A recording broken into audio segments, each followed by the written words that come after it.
Hello, this week's Sedra is Sedra Yitro. When you picture scenes of the Torah being given at Mount Sinai, we imagine thunder and lightning, a dense cloud upon the mountain, and a very loud blast of the shofar, the horn, and all the people who are in the camp trembling. That's what the pasuk says. On Shavuos, Jews used to have a custom of putting trees in their houses to remember the beautiful foliage of Mount Sinai. Since Christians adopted the practice of putting trees in their houses, we switched to flowers on Shavuos. In all the paintings, drawings, and even movies of Har Sinai, the one thing we never see are armed guards.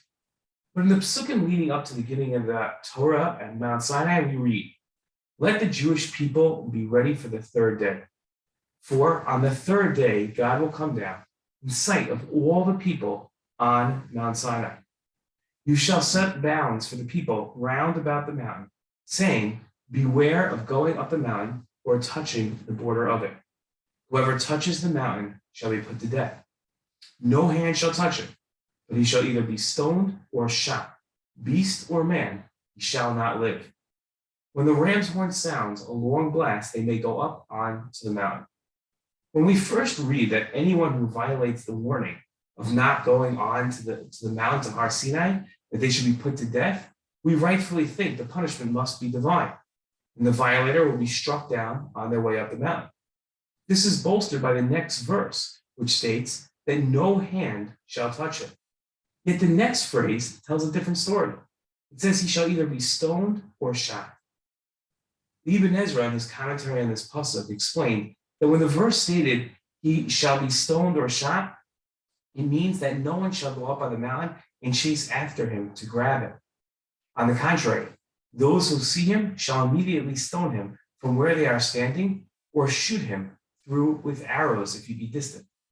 The obvious challenge of keeping everyone off the mountain was that no one could chase someone off the mountain because they were also forbidden to go on the mountain. The only option would be to throw rocks at the violator or to shoot him with bow and arrow.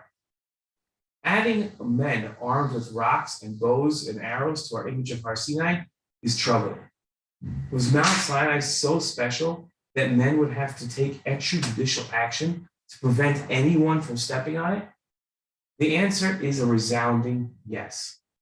Har Sinai wasn't unique in this regard. Throughout the Torah, the principle of finding boundaries and sanctity together is common.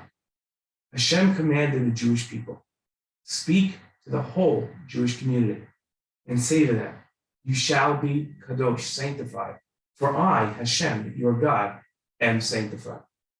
In his commentary to this command, Rashi wrote, wherever you find boundaries, you find sanctity. This is especially true of sexual sins and mitzvot. Hashem commanded to not only refrain from those sins, but none of you shall come near lo sikruvu of his own flesh to commit sexual sins. I am Hashem. The armed guards at Har Sinai are striking because we don't picture Har Sinai with armed guards, and because we are being introduced to the Torah's idea of boundaries for the very first time. Now that we understand the idea of boundaries, we can apply it to our own lives. The philosophy is of the Torah that there are sufficient prohibitions that we shouldn't add more to our lives. But we balance that understanding of not adding prohibitions with the awareness that we must set our own boundaries so we don't come close to violating the Torah. This is the lesson of the armed guards at Har Sinai. We must set our own boundaries as well. Shabbat shalom.